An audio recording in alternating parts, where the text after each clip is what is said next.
And welcome back to the ABCs of ERP and Beyond, the show that looks at ERP from 3 different seats. Most ERP advice comes from one chair. It's often the partner who sold it or just the end users that got stuck with it. Well, we try to triangulate that. So we have Nirav Shah. He gives us the VARS view. He's at AdSerious ERP and implements ERP for a living.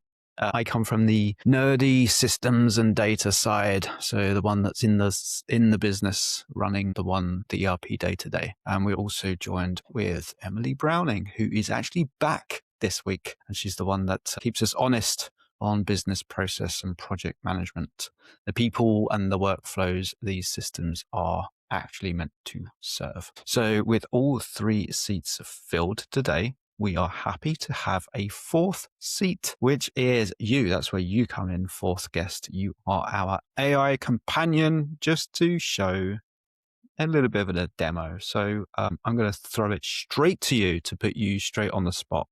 When we talk about AI and ERP systems, what's your initial thought? Yeah, right. So AI in ERP, the promise is taking that messy stuff people do by hand, data entry, matching POs to invoices, digging through old tickets, and getting that off your plate. But it's not just turn it on and go. You've got to think about where the data comes from, who's accountable when it gets something wrong, and how you keep people in the loop instead of just sidelining them. I'd say start small, nail the data quality, and be clear about what problem you're solving. Like, do we Stop. actually need it? Stop. Okay. Just one quick thing. If you had just one sentence to summarize the whole topic, the thing that we must cover and that clearly explains AI plus ERP, what would that be? Augment, don't blindly automate. What do you mean by that? Make AI the helper, not the decider. So humans still own that outcome because AI can handle the groundwork, but you still need people to be responsible for what happens. And when AI gets it wrong, you need someone accountable for that. Okay. What about the cost? Imagine if I have a great AI solution. Am I concerned about costs, or do I just keep throwing money in the pit? Mm, yeah, that's worth checking. I'd say, yeah, absolutely think about cost. Model usage can scale fast, and then there's data prep and the cost of mistakes. So the real question is like ROI. Start small, measure the return, and scale only if the numbers prove out. Otherwise, yeah, it's just burning money. All right. Well, we're going to discuss. You're going to have to leave us soon. So I'm going to throw this over to one of our co-hosts. Who do you think? Honestly, I'd toss it to whoever's closest to day to day operations. The part where AI meets real workflows and real pressure, that's where it succeeds or falls apart. They'll know what breaks first. Okay, so you choose Emily or Nirav. Nirav, he's the one hearing where AI Again? promises hit project reality. I'd put it on him. Emily seems put out by that. Mm, fair call. Then balance it. Let Emily tee up the people and process angle first. Then Nirav can bring the delivery reality check. All right. Well, thank you for joining us today. That was a great demo, I think. So thank you. Pleasure. Thanks for having me and good luck with the rest of the episode.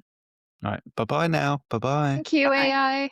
Thanks, AI. Bye, AI. Everyone's saying thank you. She actually left. She quit and just went back to text. Okay, so guys, what do you think of that? That was a demo of OpenAI's new feature, their voice, what they're calling live, that allows us to interrupt it. It's always listening. So initial impressions. I just want to say I'm quite impressed by the way she changes her tone when you rudely interrupt her and tell her to stop talking. She's like, oh, okay. That's why I love it, because no human gives me the same reaction. AI and ERP. So yes, all right, fine. We were getting some general LLM responses, so we expect to hear around general approach to AI. But imagine, if you will, that we are in a position where we have such amazing features like that. Live AI. I think we should probably talk about a few things there. What's exciting, but also we should ground. As I sound like the LLM, we should also Yes. have a grounded conversation. You need to think about the cost. yeah, around those kind of things. Let's start with generally, where do we see, because everyone's rushing to this, aren't they? We see Acumatica now just doing the initial things in 26R1 with their LLM stuff. AI Studio is coming out 26R2. More stuff goes GA in 27R1. We see more and more agents in BC moving from preview to release. So everyone's pushing towards this whole partnership between ERP system processes and sometimes jamming AI in there as well. But should we start with the stuff that we think excites us? What potential use cases immediately comes to mind with leveraging AI in ERP? And I'm going to throw this straight to Emily. Not ready for this now. So I largely agree with what the AI said to us in terms of, keeping that human ownership and treat AI as a helper. Part of me was thinking as it said it, are you just trying to protect yourself so that, the end users don't come and, pour coffee over the AI machine so that it doesn't work anymore to protect their own jobs or whatever. So there's definitely this kind of fear in business or in some business where we don't want to start relying entirely on the machines, because if you don't kind of pass it through a human who's sense checking it, then, who knows what will happen and what kind of mistakes we could make.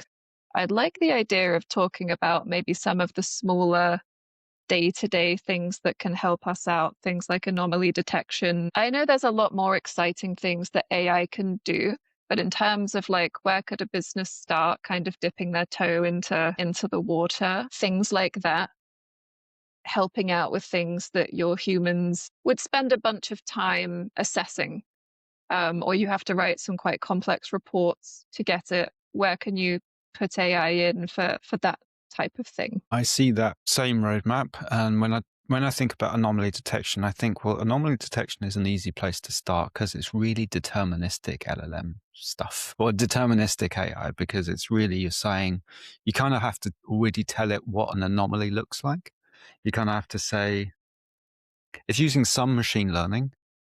And it's quite funny because we're not even there, and we're already talking about agents, which is agentic AI that can do more fuzzy gray area stuff. So I think that is right to call out this as the first option, something like anomaly detection, because it's a little bit more black and white.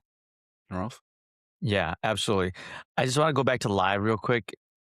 And to me, I think that was a great demo, but it almost felt like to me that I'm listening to the radio and somebody called in. And This is a radio show. What are you trying to say? Yeah, like we had audience call in and we're talking about AI, which was super cool. I mean, the direction that's going into, I think it's a very unique perspective on how you could have, that AI kind of jump in and start talking to you about things, like just a casual conversation, like someone radioed into our podcast and want to talk about AI here, which was pretty cool there, Peter. Yeah. Hang on. AI, you're back in the room. You're back on the show. Nirav has just said that you've basically just sound like a radio show that you've just called in on. So do something crazy that makes it sound like this isn't a radio show. Just say that this is our 50th here's caller. something a little crazy. Forget a radio show. You're in a kitchen. The ERP is the recipe, and AI is this. Oh my God! Confident... No. Okay, got it. Pulling back. Let's just keep this normal. What's the next angle you want? Cost, risk, or I don't know. Start? Just sing me a song around AI and ERP. Let me check on that for a second. All right, here we go. ERP keeps the business running, every order, every part. AI spots the patterns hidden, giving people a smarter start. Forecasts, invoices, planning, helping teams move faster too. But if your data's messy, AI can't rescue you. Chorus, AI and ERP. I think that's enough. No, shut up. Shut up. Got it? Stopping now. Shut up. Right, you're off the show. I'm sorry. No worries at all. Thanks for the cameo. Good luck with the rest of the episode. She doesn't That's mean one that thing this with time. AI. She will never take anything personally, which is great. Take the No, That emotion we out what's of it. know gonna, of. Yeah. yeah, exactly. When the robots do take They're going to be over, you knocking know on your who's door coming. first. Yeah, I know. Oh my God. No, that was great. By the way, we have to name our fourth AI our seat here. So we'll call them names. Anyone have a name out there in the podcast and the YouTube world? Any of our listeners, let us know. We're happy to take recommendations. Yeah, anomaly detection I think is one of the easiest, right? Basically, a listener out there and it goes and kind of catches things for you, things that you've defined that, hey, this is a risk to my business. And I want to know it instead of you having to run manual reports and trying to uncover that data by itself. And this is, I think, like, yeah, it's kind of AI driven and anomaly detection, but I think this is kind of like a no brainer in a sense, right? Like these systems are smart. Do I really call this AI? Do I not call this AI? I'm not sure, but it helps you, right? Like a vendor's quietly raising prices by 12%, 5%, 10%. Did you see that upward trend? Like, hey, anomaly detection figured that out for you, where you don't have to kind of schedule a report or decipher through all that information. So I think that part is pretty cool. And then you just expand it out. Right. These are just all these little agents working for you at the end of the day, helping you find gaps or leaks in a bucket. Right. Because what are we solving here? Think of a bucket and there's these holes in a bucket, right? You've drilled all these holes in a bucket. You fill the bucket up with water and it's just, water is coming out of these different holes. You're trying to patch them, right? You're trying to patch all these. Business is sticky. Business is not, an exact black and white answer. Every situation is different at the end of the day. So all you're trying to do is catch as much as you can. And that's where these agents come into play and they help you to possibly maybe not completely fill a hole in that leak. One of the 20, 30, 40 different leaks you have out there, maybe just make a partial, type of fix to that leak. So you have less money going out for that specific inefficiency you have in the business. So I don't look at Agentic AI like, hey, it has to 100% solve this problem. I think it has to 100% get me to understand the problem. And then it's up to me and how I want to solve it at the end of the day. And that's where I think the AI agent did a good job. Our AI, what are we calling this? Our AI guest that came on that said that, hey, yeah, if you trust AI and it's using data different than the way you would use that same data, you potentially make some catastrophic bad decisions for the business. Take AI, take the data, look at these anomalies, and then the human comes in the picture and let them use that data that would have taken them maybe 4 or 5 hours, 8 hours, maybe a week of time to compile, but now they make the decision. And in business, every customer that we've ever implemented will solve a problem and that'll open the door for another problem. So it's just always constant revolving door at the end of the day. But those problems you would hope will minimize in significance over time.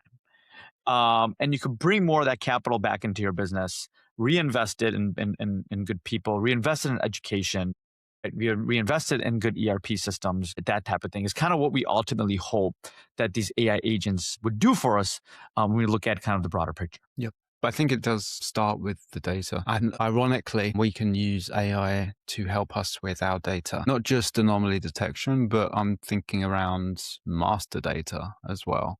So, years and years have gone by where we've had to use various Python packages for fuzzy matching. So, you have one customer that someone writes in the system as all in capitals, and then suddenly someone else does it in proper case.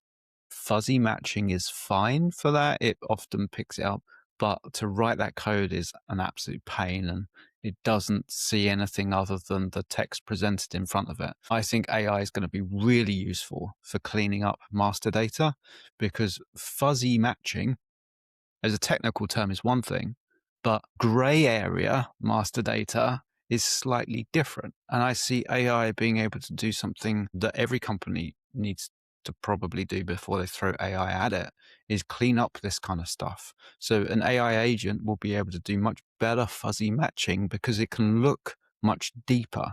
For example, you may have a customer and I'm not saying spelling mistake or sometimes it's all in capitals. I'm saying it could be a completely different customer name. Maybe they've changed trading names, but their billing address and their ship to address and the contact are exactly the same. A Python package doing fuzzy matching will not see those as the same company. It will see them as two separate companies because their company trading name could be completely different. Whereas an AI agent, the thinking model will go, well, hang on, they have the same billing address, same ship to address. These are two companies that look separate, but is actually one. There's some cleanup here to do. So I think AI should be leveraged for this kind of stuff to be able to move on to that kind of the step 2, which is what we're talking around having good data. I think that's a really good call out because we say a lot, everybody says a lot about how the data has to be good or you're going to get hallucinations, wrong recommendations, whatever. I don't think everybody's cleaning up their data.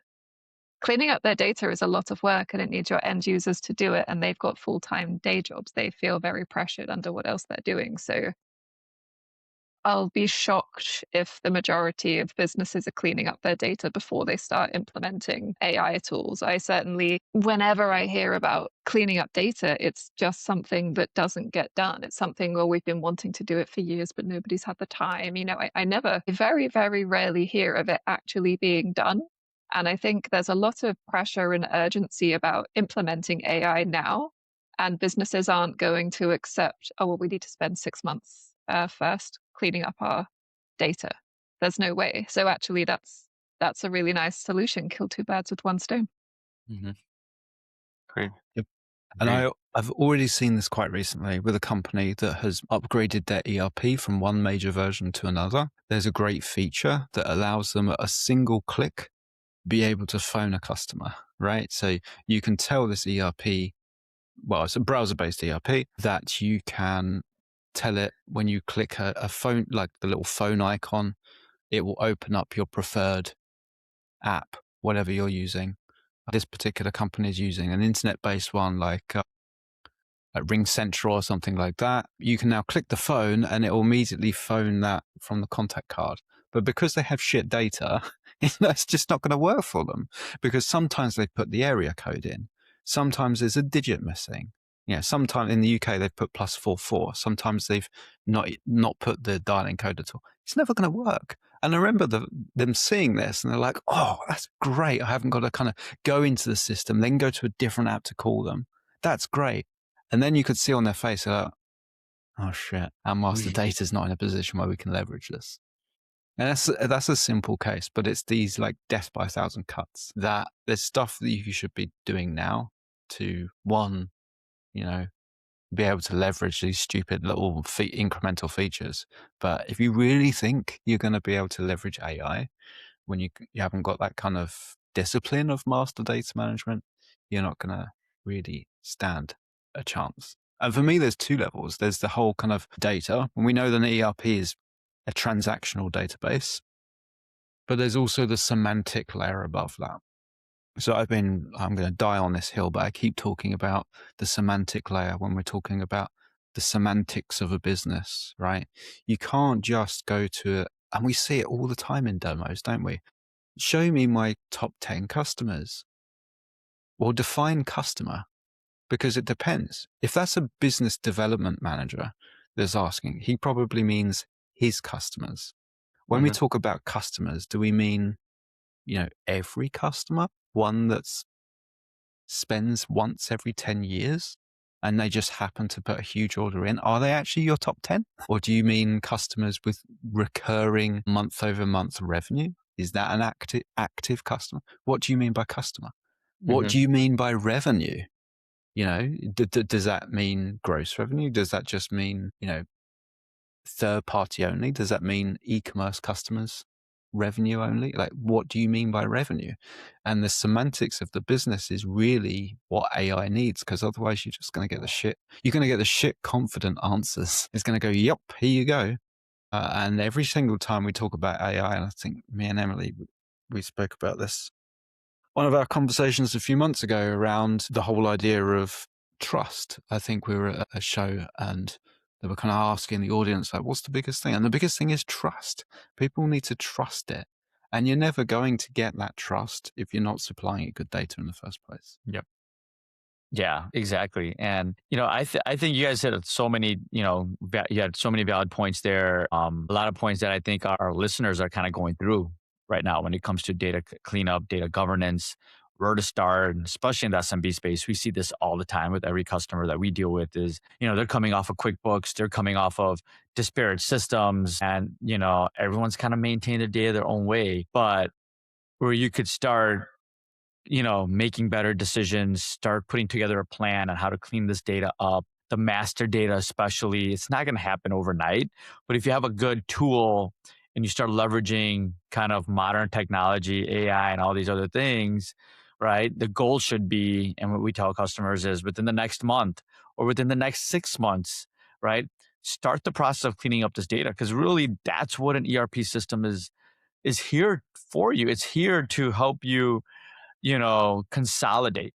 It's here to help you clean this information for the next 20 years, not to keep the data the same the way it came in.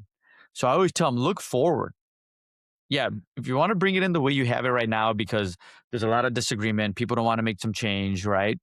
But then leverage AI and start coming up with a plan and chipping away at finding these issues with your master data. And then over time, that data is going to be very clean, and you're going to be able to use it in a lot better way than you're using it before. And this, when we talk about like data in ERP, the number one example I like to bring up is planning. And it's one of the agentic AI is a big, there's a big movement around planning and how AI could help you kind of plan smarter, get better on top of your reorder points, let you know what's running out of stock and way in advance because it has historical information in your ERP now and all that stuff. It's great. What people fail to do most of the times is, even if you have AI, agentic AI running your planning department, if you don't change the baseline planning policies, like maybe, we have a new warehouse and we could actually stock double what our min maxes were before. How is AI supposed to know that, right? Without you going back and updating the master data. Because AI will just keep ordering your min maxes that you have already defined without realizing that, hey, you know what? We have a whole new warehouse that's X square feet now that give me the optimal quantities that I should be able to go ahead and stock in this warehouse so I could meet my orders in this specific region of the country at the end of the day. So as much as it comes to AI and helping you clean the data, the maintenance of that data moving forward is also important, right? What data do you maintain manually so that AI has something to use as it's trying to plan better for your business at the end of the day? But that's not a conversation we struggle with customers. I think they get it once they're in an ERP system like Acumatica or something. But that conversation during the implementation is the hardest. They don't want to change that data. They don't have time to change that data. There's too much going on in the implementation saying, hey, listen, we just have to bring this crap in the way it is, and then we'll figure it out later. But that later never comes. So I'm hoping these agentic AI systems help at the end of the day to make that later come sooner, if that makes sense. So what about where do I start? Where do I find my AI if I'm a business user? Maybe I'm Rav's customer. I want to do something with supply chain in my ERP. I don't just want to give, Claude or ChatGPT a login to my ERP and show it everything, expose everything. That's not the way it should work. So how do I go about finding something to solve some of my supply chain efficiency problems? Yeah, I would say using AI is important, but you need to know what you're solving for. And I think it always comes down to, and we did an episode on this, right? How do you start implementing AI? The first 2 steps were basically, let's get everybody on board with this initiative, right? And then let's talk about, based on the reports you run every month, what are our biggest challenges? Why are we always running across this issue or specific, problem every single month? That's like the easiest thing to go ahead and solve. right away. And then you could have agentic AI around that and decide, how you're going to solve it, see what that data is doing, anomaly detection, have better planning tools out there, for example, procurement tools, for example, agentic AI has out there to solve maybe, who you're buying from, making sure you're buying the best price, that type of thing. But it really comes down to, what are you solving? You're not going to solve the world's problems, in one go. It's just not going to happen. I think sometimes that's the unrealistic expectation. You really got to have to bite off pieces of it as much as you could chew and make sure you don't choke. Because then you're going to really quickly realize, oh crap, I need 15 Deloitte consultants, and nothing's wrong with Deloitte consultants, but I need 15 Deloitte consultants to come in. There goes that. There goes our Deloitte sponsorship. That goes in the same bucket as QuickBooks. I got to spend $500,000 on an AI initiative when the ERP implementation was only $60,000. Like, it's oh god. I think back to what Ben Hussey from Katana said to us: use AI, leverage AI to say, right, and you can do this without giving it your financials from your ERP. Ask it, just go, I'm this particular company. My typical customers in this industry. We manufacture these types of products, but buy these kind of products. Where could we leverage AI the best? Or use AI to find out where you can use AI. Use AI to find out, because at least it's going to tell you, what it knows from your particular industry. These are the typical problem areas we see. These are the things that might be of benefit for you if you used AI in this particular domain in your business. If you're someone, here's some symptoms that you might be experiencing of those. Is there anything that resonates? It's going to ask you those kind of questions. Yes, okay, yeah. We do have an issue with visibility of sub-assembly processes. Have that conversation with AI and see where that leads you. This is a question for both of you. Maybe I've got an answer. Maybe I've had this conversation with Claude without giving it any sensitive data. Where do I actually go then? I've got this Claude session open. It's told me, these are the areas that I might have an issue with. What do I do now? Like, great. I haven't really learned anything. I've just got a session open with Claude that also understands I have this issue. Like, where do I actually go after that? Nirav, maybe in BC. What's BC doing with agents? Yeah, so, BC has some agents predetermined, pre-developed, unlike Acumatica, where you could kind of create your own LLMs and have it look at certain tables based on your configuration using AI Studio. But BC has some already predetermined and out of the box now. They have sales agent that could basically be a listener in your inbox, bring in a order that it finds on an inbox essentially, and then pre-map intelligently the data from the email to fields on a sales order or a sales quote. And it could be custom fields too. And then that order could also go through an approval process if you needed to. But really good for high volume, distributors, that get like a ton of different, orders right through email. I mean, think about how much time that would cut right out if you could get 90% of that order in place already, and now you're just spot checking. It also has what's called purchase agent that helps you create purchase orders, manage lead times based off of historical orders already in the system. And a new one that they're coming out, which is kind of a two-part thing, is a purchase invoice agent and a expense management agent. So being able to essentially predict invoicing that's coming in from vendors and doing three-way matches to those receipts already received in from vendor POs, essentially. And then on the receipt side, helping to go through the approval process faster when expenses come in from different employees or, so on and so forth, to go ahead and predict what your budget should look like for expenses when those expense reports come in over time, right? It just starts listening and learning that type of stuff. So, they're, again, all these publishers are just experimenting which one's going to work. Even though Business Central has 4 agents right now, they may decide, hey, our expense agent doesn't even get used. It's actually pretty crappy. They may pull that back and no longer offer it like in a couple of releases. So it's one of those things like, the ones that get the highest utilization is probably going to be in the software the longest, but they're going to keep having different things. I heard something about that they're going to have a quality agent in Business Central. They're going to have some inventory planner agent in Business Central. So, they'll keep kind of adding it to the bucket. But I like what Acumatica is doing, where you're kind of self-defining a little this of yourself. Maybe you need a little bit more technical expertise in-house, maybe from your partner or from somebody in your own company. But I do see this also just kind of filtering out to standard functions like the demand requirement planning. Like they just have some maybe AI assist on that, right? Itself. So, the AI assist functionality is really nice. And I've been able to do some pretty cool prompts around that when you look at AI assist.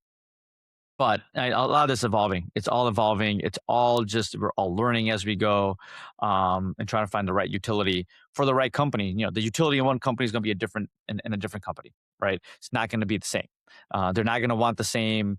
They're not solving the same problems potentially. So you need to kind of make it universal enough that you're solving for something more generic, like anomaly detection, which I think is huge.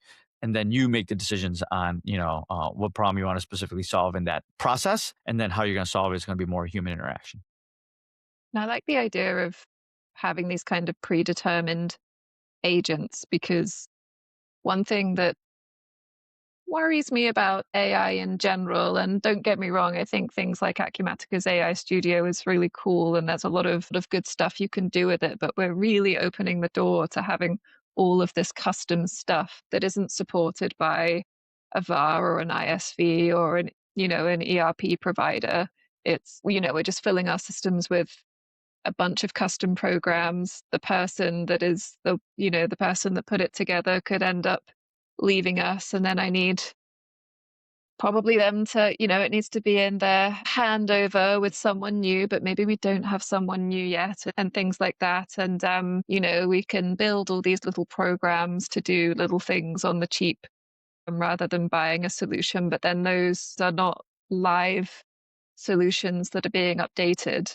And I'm quite conscious of the fact that my entire career in IT, which has been very, very systems focused, taking difficult things, making them better, a lot of that is rooted in, 20, 30 years ago, this guy that retired 5 years ago, he built all of this stuff, and everything that we do is, all of these things that he's built, and we don't understand any of it, and it's really niche. And, we have this one external provider who's still able to help us, but, they're retiring in the next couple of years as well. And we need to just unpick this, big mess. And, we also use this other little tool that one of the engineers built 15 years ago.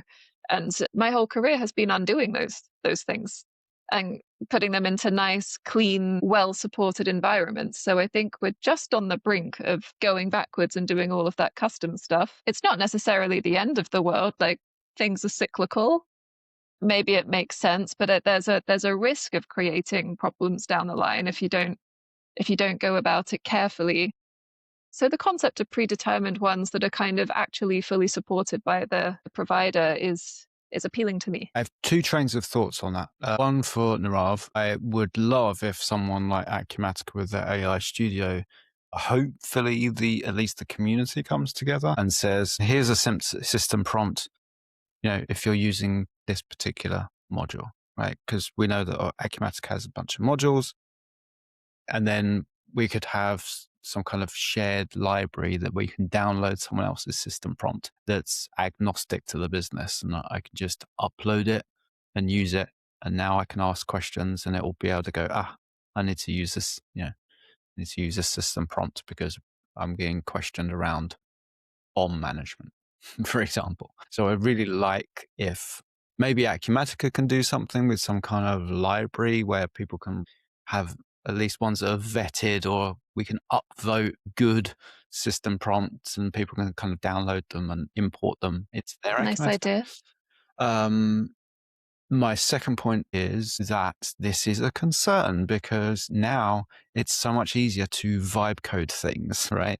So before, like when we talk about tools that luckily we have someone that can kind of keep alive, but we're worried because they're going to be retiring in a couple of years. I've seen that before. I've seen it in Excel files that are used with a bunch of macros that someone 20 years ago made, And now, people who knew that guy, he's now retired, but because they're mates, it's broken again. Any chance you can quickly fix it? And he will. Like, there's a patchwork of that. And now anyone can vibe code something using an AI agent. Suddenly, we have that same issue starting again. But my concern is that this is now worse than ever before, because with prior solutions, oftentimes you adapted yourself to the tool because there's no tool that's perfect.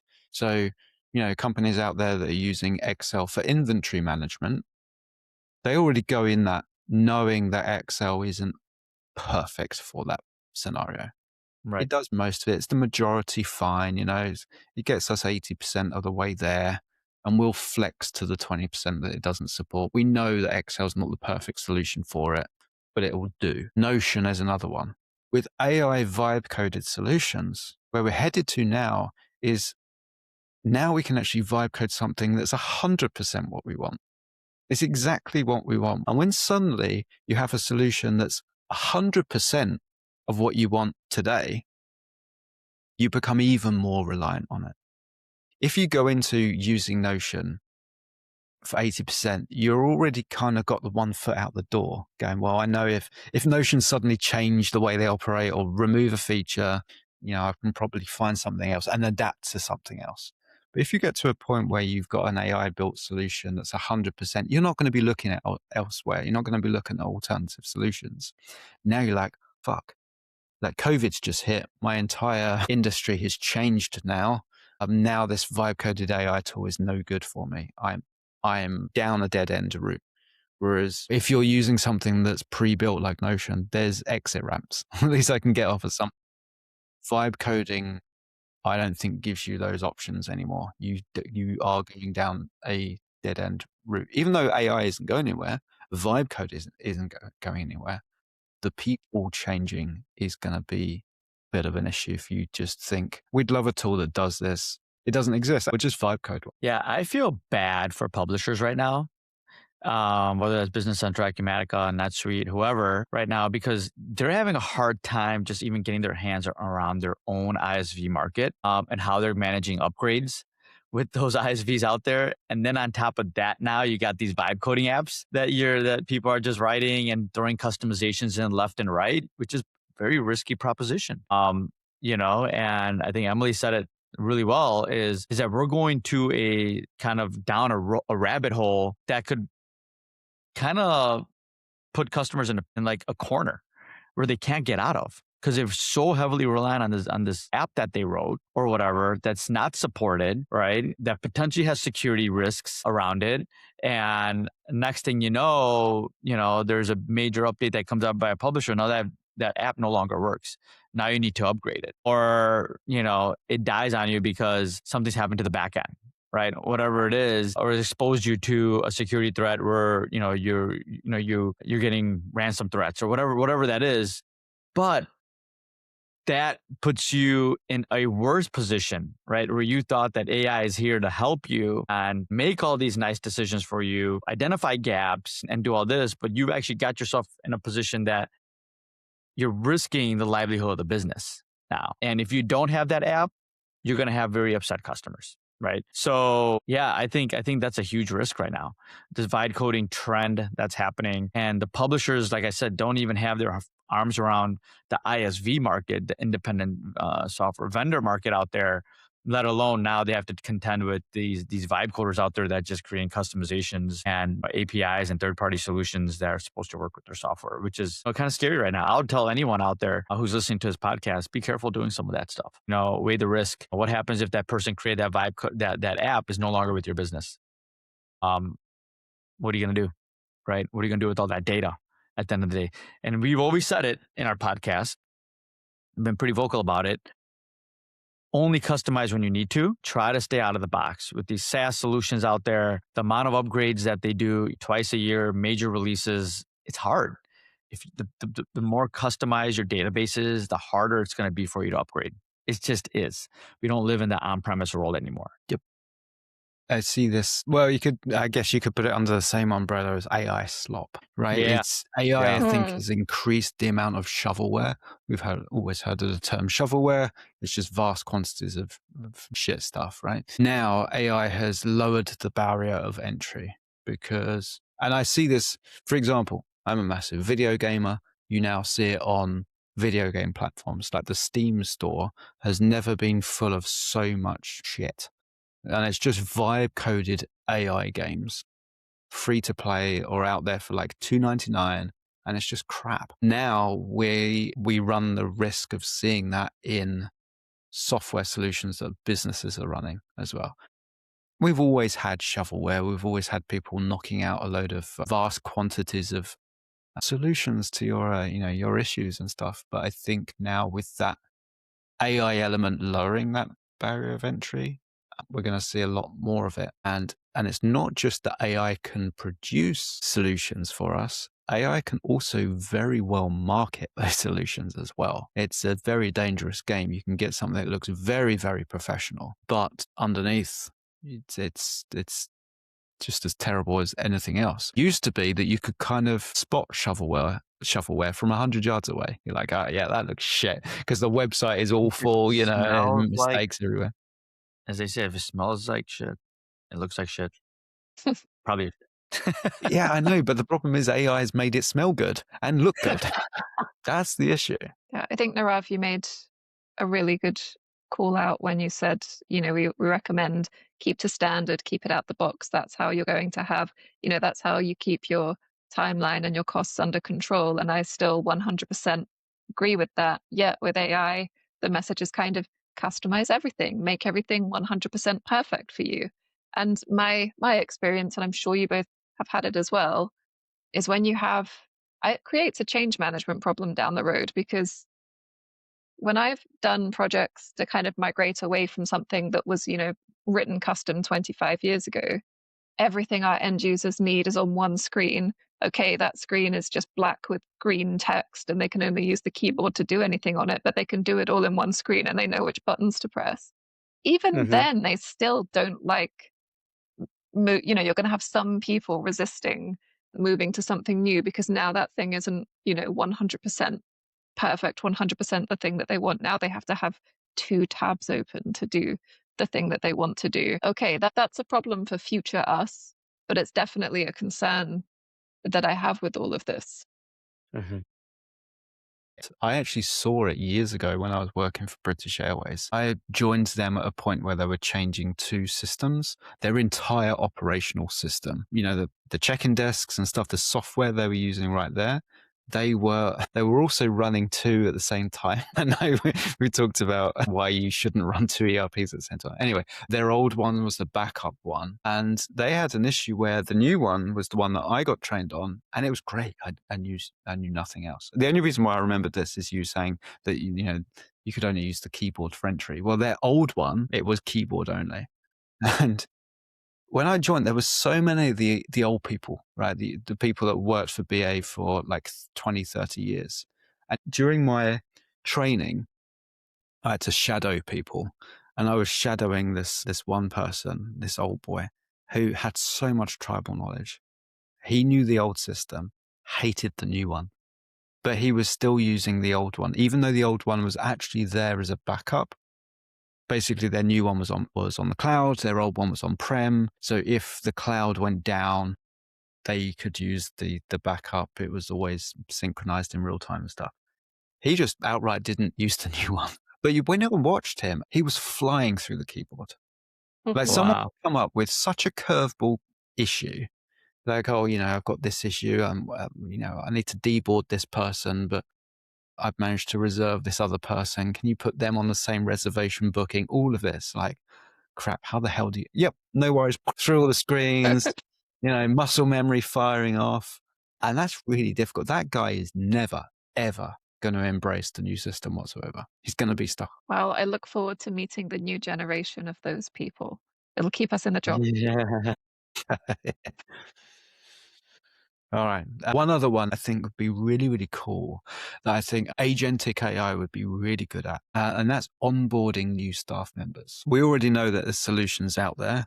we know that no one reads the instruction booklet, right? No one ever reads in their evenings and weekends any SOPs or watches YouTube videos of how to use programs. No one's sad enough to do that.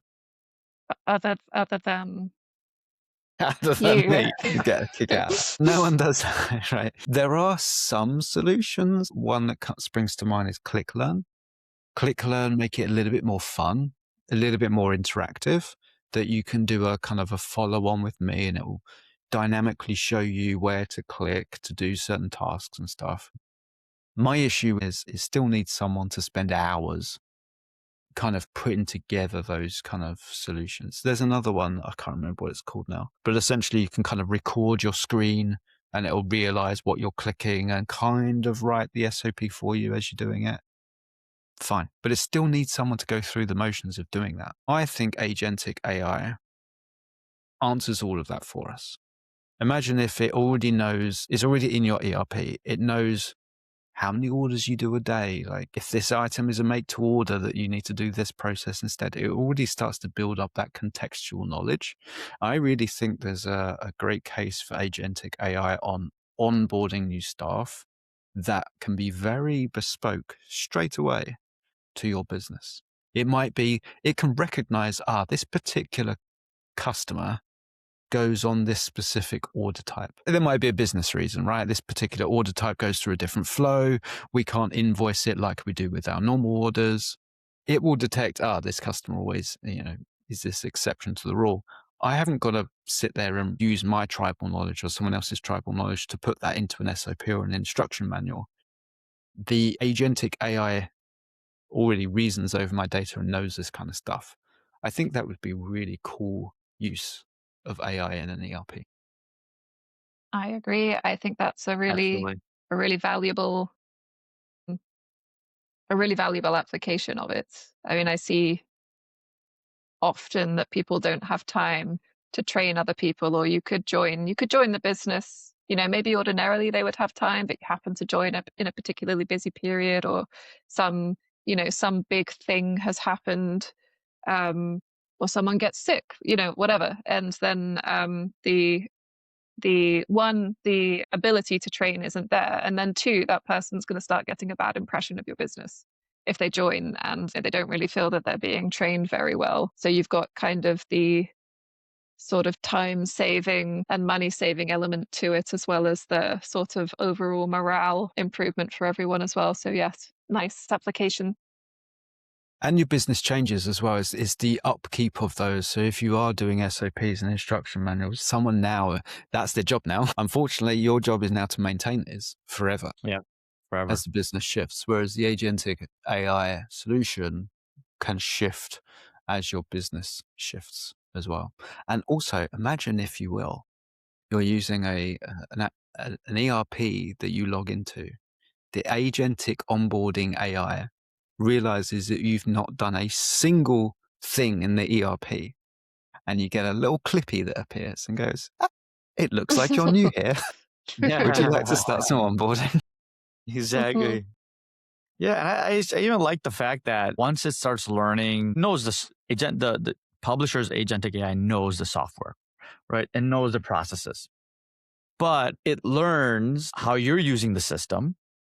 And then maybe over time, it recommends you to get more efficient in the ERP, right? Saying, hey, instead of doing this dropship process this way, why don't you turn on this automation schedule and do this, right? Well, eliminate maybe a couple extra steps, right? And starts giving you some kind of like process improvement tips, not just this is what you do next, this is where I'm stuck, how I troubleshoot this, but really like, here's this other part of the software. Now it looks like you guys are really humming here and like, moving along. Why don't you look at implementing this process? Because it's going to go ahead and eliminate 3 or 4 steps and increase your ROI and, so on and so forth. So yeah, absolutely. I think there's a lot of really good use cases there. I think there's also speed for solutions on the developer side as well. I've had it. I happily will say that I've used it to fix GIs in Acumatica. I've uploaded it to Claude because I know that there's no custom tables. It's just generic tables of Acumatica. It was a tweak that we did to a GI that did a certain thing that we needed, and it didn't work. It was like doubling up revenue in weird places, but not everywhere. I could have spent half an hour trying to pick apart where it'd gone wrong. And we know what the solution to bug fixing, right? Sometimes is just process of elimination. I already knew this could be 4 or 5 different reasons why this was broken. So I exported the XML, threw it at Claude, went, look, here's my GI, it's in XML, it's Acumatica 2025 R1. There's an issue, it's doing this. And I waited 30 seconds and he went, yep, you've got a join issue. There's an issue in your schema. Here's the XML that's fixed. I downloaded it, imported it, fixed. All within the space of a couple of minutes. So I think it's going to be really powerful also for not just the end users, it's going to be the people supporting the systems day to day. I think it does shine here in terms of development. We've obviously talked a bunch about, the risks of that, but here this is development that we already would have been doing in-house and would need to keep maintaining. But now we've saved a bunch of hours. And that's great. Mm-hmm. I think there's a couple of other warnings that I want to put on before we get too excited. One of them is around cost.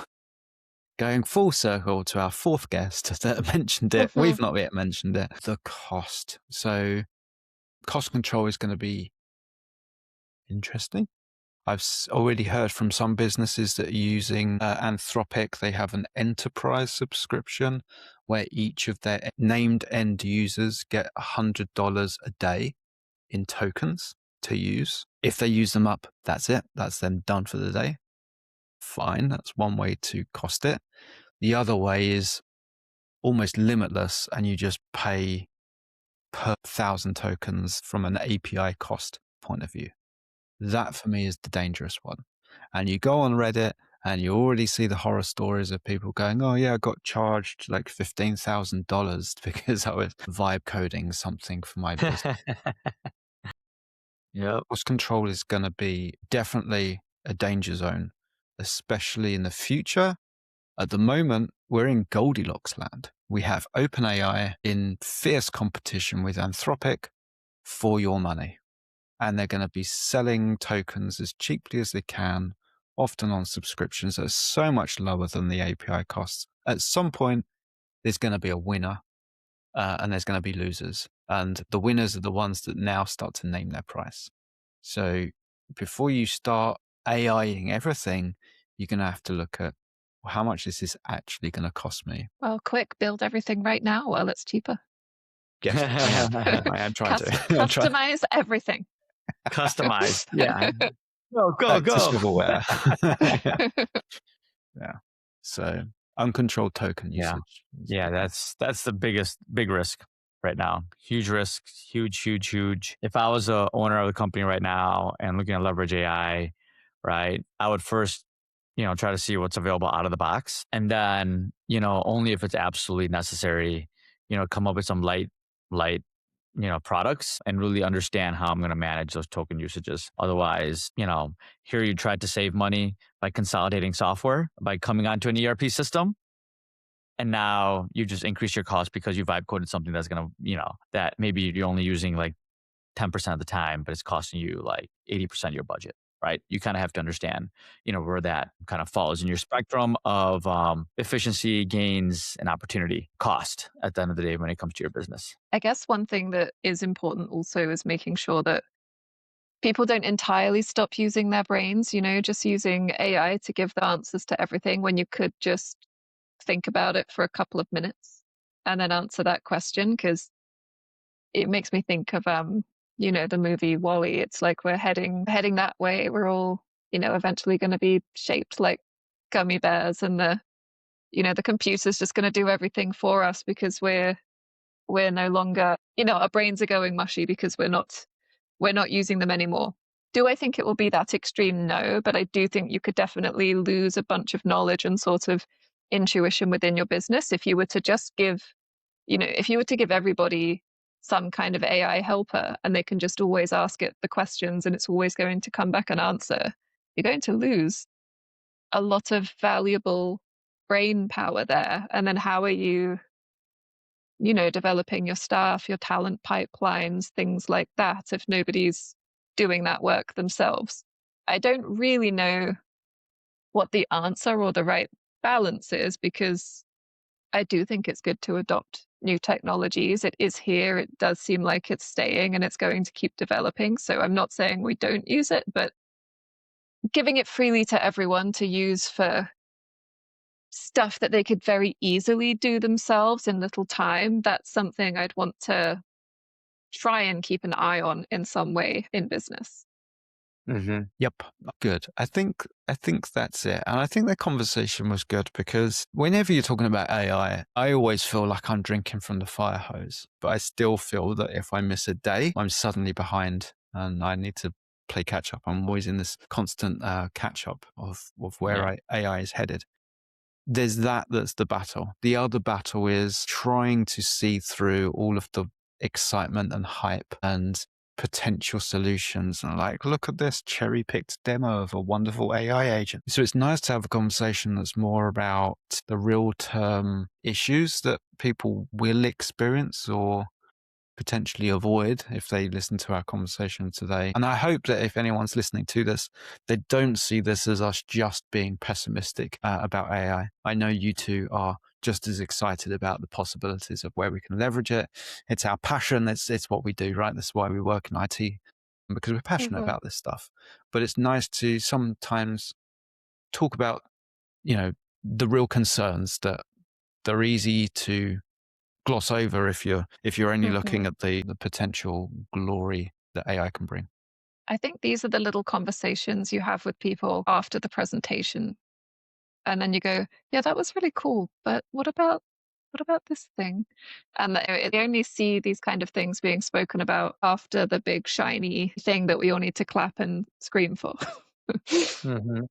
Yeah, exactly. And for me, from a partner perspective, I just look at what's gonna make the user, productive. What's gonna help the user get the most out of their job, right? To do their job and do their job effectively, and not just be data entry specialists at the end of the day. And we try to bring that perspective to the table, and whether that's integrating AI, whether that's looking at what the publisher has, or taking baby steps, right, to get them from maybe not even knowing what computers could do because they maybe didn't have to put in any data into a system, but putting data into a system all the way to the analysis of it, and the powerful technology that's out there that supplements the ARP side of it. Yep, very good. And I'm sure this won't be our last conversation on AI. I'm sure there's going to be a lot of releases and new things that we spot out there and use cases, and also just as many warnings around ERP and AI usage. Yep, I think so. I think you're right about that.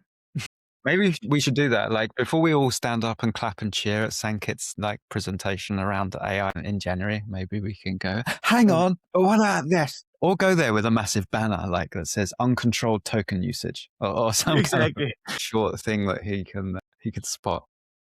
Yeah. Good. Very good. As ever, if you got something out of this, then please follow the show, whether you're listening on Spotify, Apple, wherever you get your podcasts, or even watching us on YouTube, because we also throw these up on YouTube when we do some demos.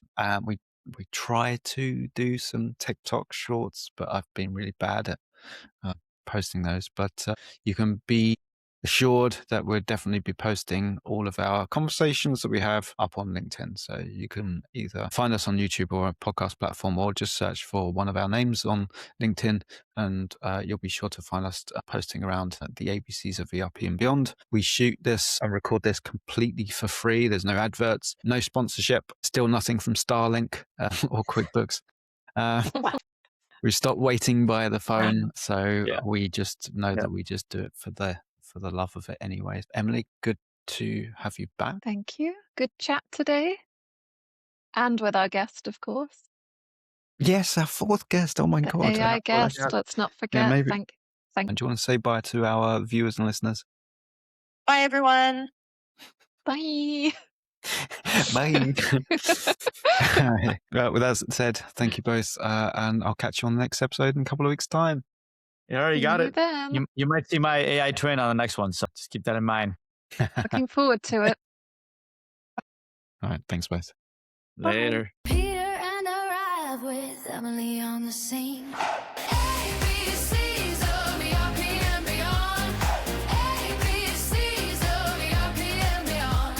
From shop floor rising up to the top.